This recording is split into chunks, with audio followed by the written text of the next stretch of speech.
গ্ৰহণ কৰা মোৰ সন্মানীয় সতীৰ্থসকল বুলিয়ে কৈছোঁ, কিয়নো আমি লেখা মেলাৰ লগত জড়িত কাৰণে যি লেখা মেলা কৰে সকলোৱে সতীৰ্থ হ'ব নহয় জানো? সকলোকে মই শুভেচ্ছা জ্ঞাপন কৰিছোঁ। যেতিয়াই আমাৰ এই অনুষ্ঠানৰ মুৰব্বী আমাৰ প্ৰাঞ্জল খনিকৰে মোলৈ এটা ফোন কৰিছিল যে আমি এনেকুৱা এটা অনুষ্ঠান পাতিব লৈছোঁ, আপুনি উদ্বোধকৰ দায়িত্ব ল'ব লাগিব। মই কৈছিলোঁ যে মোক 2টা দিন সময় দিয়া, মোৰ কিয়নো কেইখনমান ব্যক্তিগত কাম আছিলে কিছু, যদি মই পাৰোঁ তেওঁ কালি ফোন কৰিলোঁ, পৰহি ফোন কৰিছিলে। মই ক'লোঁ যে মই যাম, কিন্তু মই বেছি সময় নাথাকিম, মোৰ ঘৰত আলহীও আছে। যি কি নহওক আপোনালোক ইয়াত উপস্থিত হৈ এই অনুষ্ঠানটোত অংশগ্ৰহণ কৰিবৰ কাৰণে আহিছে, মই ভাল পাইছোঁ। এটা কথা হ'ল যে গ্ৰন্থ অধ্যয়নৰ যিটো কনচেপ্ট নতুনকৈ দিছে, আজি এই বছৰ আমি বাতৰি কাকতত পাইছিলোঁ যে অসম চৰকাৰে এই বৰ্তমান বছৰটো যে গ্ৰন্থৰ বছৰ বা কিতাপৰ বছৰ বুলি ঘোষণা কৰিছে, আৰু তেওঁলোকে বিভিন্ন অনুষ্ঠান প্ৰতিষ্ঠানত কিতাপ পত্ৰ কিনিবৰ কাৰণে, আনকি চাকৰিয়ালবিলাকক কিতাপ পত্ৰ কিনিবৰ কাৰণে কিছু অনুদানো দিব, তেওঁলোকে পইচাও দিব। আচ্ছা, সেইটো পিছৰ কথা, সেইটো চৰকাৰী লেভেলৰ কথা। কিন্তু এজন ব্যক্তিগত অনুষ্ঠানে এনে অনুষ্ঠান পাতিব লৈছে, আৰু এইটো নতুন ধৰণৰ এটা এটা ধাৰণা, কনচেপ্ট, এইটো নতুন ধৰণৰ ধাৰণা যে কিতাপ এখন পঢ়াৰ পাছত আমি কিতাপখনৰ বিষয়ে কিমানেই ভাবোঁ। আমি এনে মানুহ দেখিছোঁ যে গ্ৰন্থমেলা আহিলে বহুত টকা 4,000 5,000 টকা কিতাপ পানীত টোপোলা কৰি লৈ যায়, কিন্তু এই টোপোলাৰ পৰা কিতাপখিনি উলিয়াবলৈ অন্ততঃ 3-4 মাহ কৰি থাকে তেওঁলোকে, আৰু পাছত আলমাৰি এটা কিনিবলগীয়া হয় আৰু মানুহে দেখা হয় কিতাপখিনি সজাই থাকে। মই ভাবোঁ যে আজিৰ প্ৰজন্মই সেইটো নহয়, আজিৰ প্ৰজন্মৰ যিখিনি ইয়াত অংশগ্ৰহণ কৰিছে কিতাপৰ প্ৰতি তেওঁলোকৰ মন আছে। কিয়নো গ্ৰন্থ অধ্যয়ন মানুহে প্ৰথম হ'ল খাদ্য সমস্যা। খাদ্যৰ যেতিয়া আমি পালোঁ যে আমি যেনে তেনে ভাত মুঠি পালোঁ, বাসস্থানৰ সমস্যাটো পালোঁ, তাৰপিছত আৰু আমাৰ যিখিনি সমস্যা আছে, আমি সমস্যাখিনি যেতিয়া আমাৰ আদায় কৰা হ'ল, তাৰপিছত আমাৰ কি থাকিলে, আমাৰ অনুভূতিয়ে বিচাৰে কিতাপ পত্ৰ অধ্যয়ন কৰিবৰ কাৰণে। সেইটোৱে মোৰ বস্তু। কিন্তু এই অধ্যয়নৰ আৰম্ভ হৈছিলে যে বৈদিক যুগৰ আগৰ পৰাই।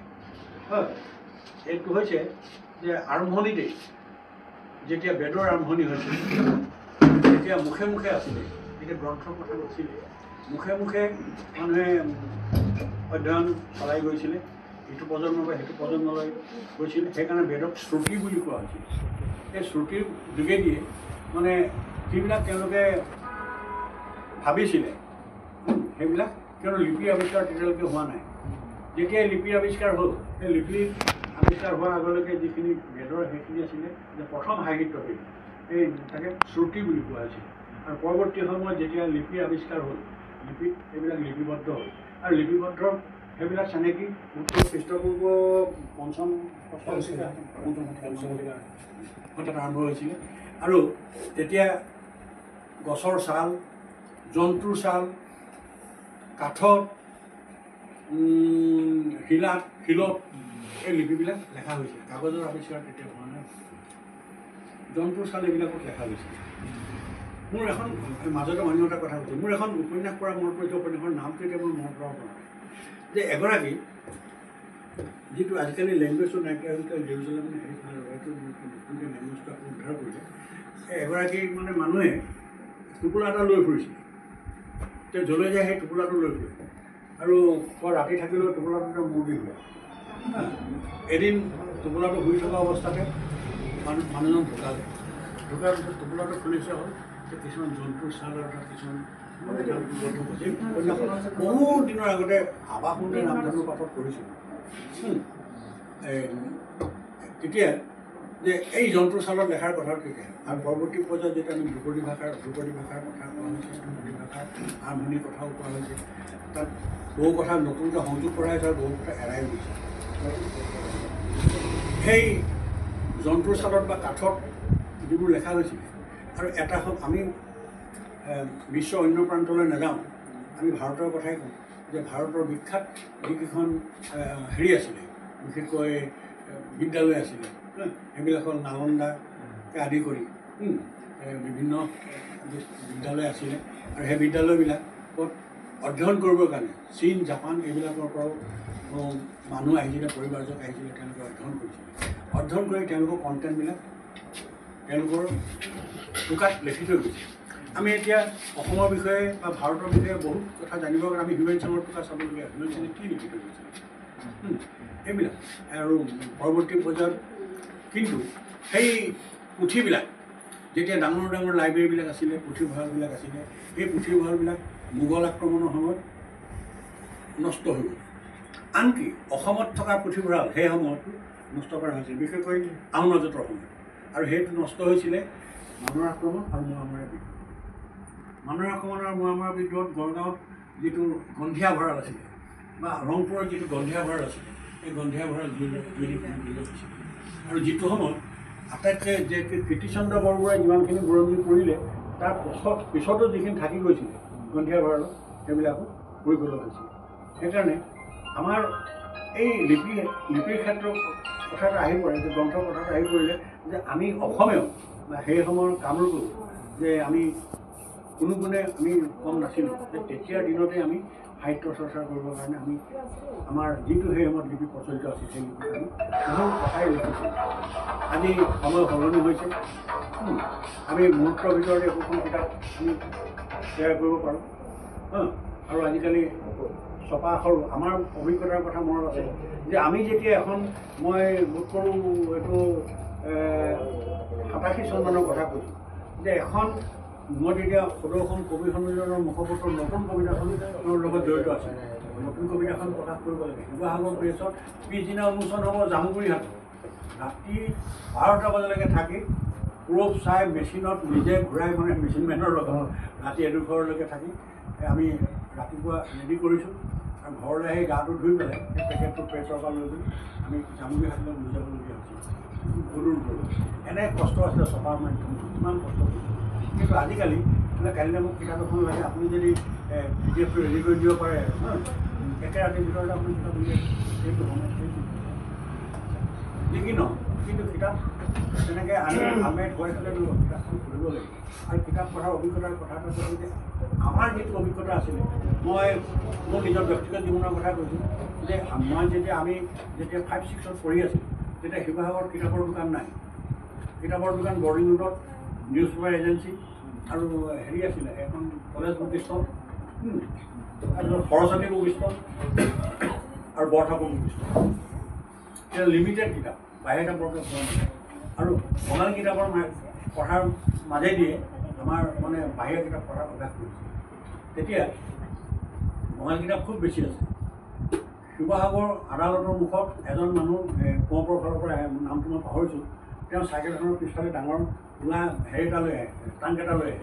ট্ৰাংকটোৰ ভিতৰত তেওঁ কিতাপ পত্ৰ ভৰাই আনে আৰু সেই পোষ্ট অফিচৰ ফ্ৰণ্টতে, এই মুকলিডোখৰত য'ত আম্বেদকাৰৰ মূৰ্তিটো আছে, সেইডোখৰত সেইখন পাৰি পেলাই তেওঁ বহে আৰু কিতাপখিনি উলিয়ায়। আৰু তেওঁ কিতাপৰ মাজত বেছিভাগেই হ'ল ধৰ্মীয় কিতাপ, নামাঞ্জলিৰ পৰা আৰম্ভ কৰি গোপিনী কীৰ্তনৰ পৰা আৰম্ভ কৰি সৰু সৰু কিতাপবিলাক, 2-এখন মুখ ভনা মুখ বন্ধা কিতাপ। আৰু সেই সময়ত লীলা গগৈয়ে লিখিছিলে কঠিন চিকাৰী বা সোণ কৰা সামনে কি এটা নাম পাহৰিছোঁ, সেই কিতাপবিলাক আছিল। আৰু আমি কিতাপৰ লগত এনেধৰণে জড়িত হৈ পৰিছিলোঁ যে দোকানত গৈ পেলাই মানে বহোঁ আৰু পঢ়াৰ পিছত এই কিতাপৰ প্ৰতি আকৰ্ষিত হৈ পেলাই যে মই ব্যক্তিগত জীৱনৰ কথা এটা কৈছোঁ যে আমাৰ তেতিয়া চুঙাত পইচা গোটোৱাৰ নিয়ম আছিলে। চুঙাত পইচা গোটাইছিলোঁ, ঘৰৰ পৰা আমাৰ কোনোবা মিটিং কুটুম থৈ পেলালে তেতিয়া 1 অনা 2 অনা পইচা 8 অনা 4 অনা দি থৈ যায় আৰু চুঙা এটাত পইচাটো ভৰাই থৈ যাওঁ, খৰচ নকৰোঁ। যেতিয়া এটা বয়স হ'ল, অন্ততঃ বোধকৰো 8 মান পাইছিলোঁ, চুঙাটো কাটিবলগীয়া হ'ল। এদিন চুঙাটো কাটিলোঁ, চুঙাটোত 1010 টকা 12 টকা ওলাইছিলে। এতিয়া মোৰ লগৰ আমাৰ মোতকৈ অগ্ৰজ এজন আছিলে, তেওঁক লগত লৈ পেলাই গৈছিলোঁ, গৈ পেলাই কিতাপ কিনিলোঁ, পইচা এইকেইটা আছে। তেতিয়া এখন কিতাপৰ দাম মানে 4 অনাৰ পৰা 1 টকা 1.5 টকালৈকে হয়। সেই কিতাপ সেই চুঙাত গোটোৱা পইচাৰে কিতাপ কিতাপৰ প্ৰতি যিটো মোহ আছিল, অধ্যয়নৰ প্ৰতি যিটো মোহ আছিল সেইটো। আৰু এটা অধ্যয়নৰ প্ৰতি মোহটোৰ কথা কওঁ, যেতিয়া পৰৱৰ্তী সময়ত যেতিয়া কলেজৰ জীৱন পালোঁ, তেতিয়া শিৱসাগৰৰ কেপি চাৰিআলিত যিটো পুথিভঁৰাল আছিল, জিলা পুথিভঁৰাল, নিজৰ পাৰ্মানেণ্ট ঘৰ এটা আছিল। এতিয়া আমি মানে অফিচ ছুটিৰ পিছত কোনে কোনে লাইব্ৰেৰীলৈ যাওঁ। লাইব্ৰেৰীটোত 1 ঘণ্টা সময় 17 পাছতহে মই ঘৰলৈ যাওঁ। আৰু বন্ধৰ বাৰবিলাকত এবেলা এই লাইব্ৰেৰীতে থাকোঁ। আৰু সেইটো সময়ত আমাৰ হেৰি আছিলে, এই শিৱসাগৰ কলেজৰ বীজ দাস ছাৰ আছিলে, বীজ দাস ছাৰৰ পত্নী, তেওঁ সেই তাত লাইব্ৰেৰীত হেৰি কৰিছিলোঁ, নতুন দোকান আছিলে, তেওঁ বাছি বাছি কিতাপ পঢ়িছিলোঁ। তেওঁ স্কুলত পঢ়ি থাকোঁতে তেতিয়াই মই প্ৰথম স্কুলৰ লাইব্ৰেৰীৰ পৰা মই দুখন কিতাপ আনিছিলোঁ। এখনৰ নামটো মই পাহৰিছোঁ, কিন্তু এখন আছিলে হেৰিৰ এখন বামপন্থী ভাৱধাৰাৰ কিতাপ আছিলে। এতিয়া মোক হেৰি আমাৰ বিভূতি চলিহা ছাৰে পঢ়াইছিলে। বিভূতি চলিহা ছাৰে মোক কৈছিলে যে তুমি এখন কিতাপ বাছি ল'লা, এখনটো বিশ্ববিদ্যালয়। মই বোলো ছাৰ মই কিতাপ পঢ়া মানুহ, কিতাপ পঢ়িব লাগে, আনিছোঁ কিতাপখনে কি কয় কৈছিলে পঢ়া। কিতাপখন পঢ়ি মোক তোমাক সুধিম বাৰু, তোমাক সুধিম কিতাপখন পঢ়ি তুমি কি কৰা।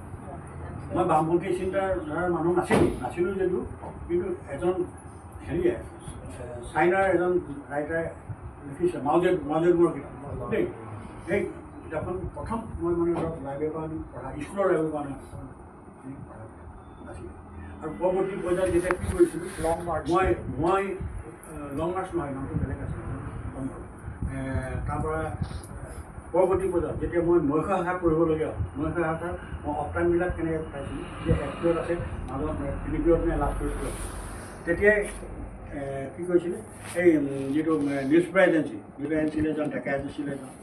সেই অফ টাইমটোত যেতিয়া চাইকেললৈ অহা যোৱা কৰোঁ, চাইকেলখন তাত থৈ পেলাই তেওঁলোকৰ তাত থিয় চিনাকি তাৰ কিতাপ এখন টানি লওঁ, যে এখন ভাল উপন্যাস এখন ওলাইছে, ভাল এটা ওলাইছে, এই কিতাপখন তাৰপৰা টানি লওঁ, টানি লৈ থিয় হৈ সেই 3টা পিৰিয়ড, এটা 40 মিনিটীয়া এটা পিৰিয়ড, 120 মিনিট সময়, 120 মিনিটৰ ভিতৰত আমি 100 মিনিট সময় ধৰক এই কিতাপখন থিয় হৈ পেলাই মই 25 পৃষ্ঠা বা 30 পৃষ্ঠা পঢ়িলোঁ, মনত ৰাখোঁ পৃষ্ঠাটো। পিছদিনা যেতিয়া আকৌ কলেজলৈ যাওঁ, সেই এৰি থৈ অহাডোখৰ আকৌ তেনেকৈ কিতাপখন নিকিনাকৈ কিতাপৰ দোকানত থিয় হৈ কিতাপ তেখেতৰ আত্মজীৱনী লিখোঁতে গৈছে যে শিৱসাগৰৰ সম্বন্ধ কৰিবলৈ যে শিৱসাগৰত সেইটো এতিয়া য'ত হিন্দু ধৰ্মৰ নামঘৰটো আছে, তাতেই এটা অনুষ্ঠান আছিলে। প্ৰথমে হৈছিলে বিমলীয়া সভা। এই বিমলীয়া সভাখন এটা সময়ত মৰিলে, তাৰপিছত জ্ঞানদীপিকা সভা জন্ম। সেই জ্ঞানদীপিকা সভাখনৰ বিশেষকৈ ছাত্ৰ ছাত্ৰীসকলক আগুৱাই নিয়াৰ ক্ষেত্ৰত আগভাগ লৈছে। তেতিয়া কি হৈছিলে যে প্ৰত্যেক শনি আৰু দেওবাৰে তাত ল'ৰা ছোৱালীবিলাক গোট খায়, বিভিন্ন বয়সৰ মানুহ গোট খায়। প্ৰথমে চাব তেওঁলোকৰ চাফ চিকুণ যে ল'ৰা ছোৱালীবিলাক আহিছে। আৰু তেতিয়া দিনততো চকু মেজৰ কথা নাছিলে, ঘৰৰ পৰা পথ এখন লৈ আমি এডমিশ্যনলৈ যাওঁতে পথ মানে পথ ঘৰুৱাৰ পথ হেৰি লৈ গৈছোঁ, এখন মাৰি পেলাই তাত তেতিয়া ল'ৰা ছোৱালীবিলাক চাফাই আহিছে নাই, নখ চাব, দাঁত চাব, চাফাই আহিছে নাই, চুলি বৰ দীঘলকৈ ৰাখিছে নেকি। চোৱাৰ পাছত তেওঁলোকক ধৰক যে কালি কি কিতাপ পঢ়িলা, কোনটো সাধু পঢ়িলা, সাধুটোৰ বিষয়ে কোৱাচোন, কোনটো পদ্য পঢ়িলা, তেতিয়াতো কবিতা নহয় পদ্য, যে কোনটো পদ্য পঢ়িলা, পদ্যটো মুখস্থ কোৱাচোন, এনেধৰণে তেওঁলোকক প্ৰশ্ন কৰা হৈছিলে। সেই অধ্যয়ন স্পৃহাটো জগাই তুলিব কাৰণে সেইটো। আৰু সেই অনুষ্ঠানতে পদ্মধৰ চলিহা, ডক্টৰ মজুল ইছলাম বৰা, বিবেশ্বৰ নিয়োগৰ নিচিনা মানুহে তাত অংশগ্ৰহণ কৰিছে। তেতিয়া তেওঁলোক ছাত্ৰ সেই অংশগ্ৰহণ কৰি এই অনুষ্ঠানটো বজাই ৰাখিছে। আৰু গ্ৰন্থ অধ্যয়ন স্পৃহাটো এতিয়াই আমাৰ মানুহৰ মাজত আছে। আৰু সেইটো দুটা কথা আছিলে, সেইটো সময়ত যিহেতু 1836 চনৰ পৰা 1872 চনলৈ 73 চনলৈ বঙালী ভাষাৰ প্ৰচলন আছে। আমাৰ ভাষাটো যাতে আমাৰ মাজৰ পৰা হেৰাই নাযায়, আমাৰ এই প্ৰজন্মটোৰ হাতৰ পৰা যাতে হেৰাই নাযায়, এই ল'ৰা ছোৱালীবিলাকক টানি আছে যাতে অসমীয়া ভাষাটো নাযায়।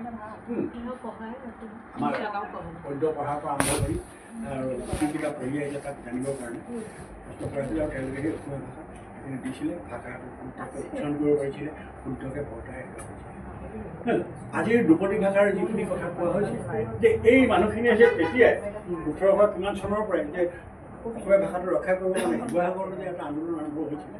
আৰু শিৱসাগৰ সেইবোৰ স্থানীয় ব্যক্তিসকলে যিসকল সাহিত্যৰ লগত জড়িত স্থানীয় যথেষ্ট তেওঁলোকে এনেধৰণে আমাৰ ল'ৰা ছোৱালীৰ মাজৰ পৰা অধ্যয়নৰ টানি আনি যাতে অসমীয়া ভাষাটো জীয়াই থাকে সেইটো আজি আপোনালোকে ইয়াত দেখাইছে ভাল পাইছে। বহুতখিনি কথা আছে, কিন্তু মোৰ ঘৰত আলহী ৰৈ আছে, মই কৈছোঁ মোক বেছি সময় নাৰাখিবা, সেইকাৰণে ভাল পাইছোঁ। আৰু এটা সময়ত আমাৰ মাজতো আছিলে, এতিয়া সেই লগবিলাক নাইকিয়া হ'ল। এটা সময়ত যেতিয়া আমি কেইজনমান গোট খাওঁ, গোট খালে আমি কিছুমান কথা পাতোঁ।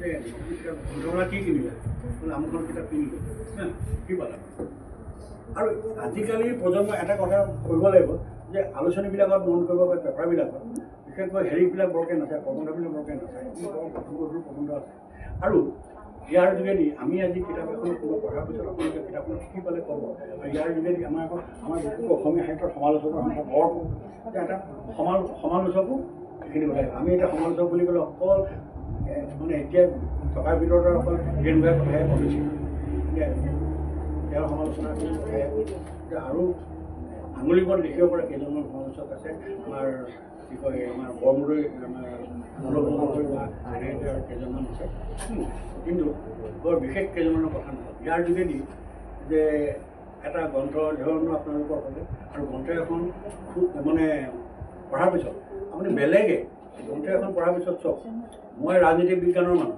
মই ৰাজনীতি বিজ্ঞান লৈয়ে মাষ্টাৰ ডিগ্ৰী লোৱা মানুহ কিন্তু মই অসমীয়া সাহিত্যৰ চৰ্চা কৰোঁ কিন্তু এটা আশা নিকাৰ মোৰ ভুল নহয় কেলৈ গম পাইছে নাই যে পেপাৰখন বা কিতাপখন খৰচি মাৰি পঢ়িলে আপুনি বেলেগে পঢ়িব নালাগে আকাৰ ইকাৰ শুদ্ধটো তাত হুঁচৰিকাৰটো ক'ত হ'ব দীঘলীকাৰটো ক'ত যিদিনা আপোনালোকে অংশগ্ৰহণ কৰিবলৈ আহিছে নতুন কনচেপ্ট এটা আমি শিকিবলৈ পাইছোঁ মই ভাবিছোঁ যে এই গ্ৰন্থ অধ্যয়ন এই বিষয়টো যাতে অসমৰ সমস্ত বিভাগে আৰু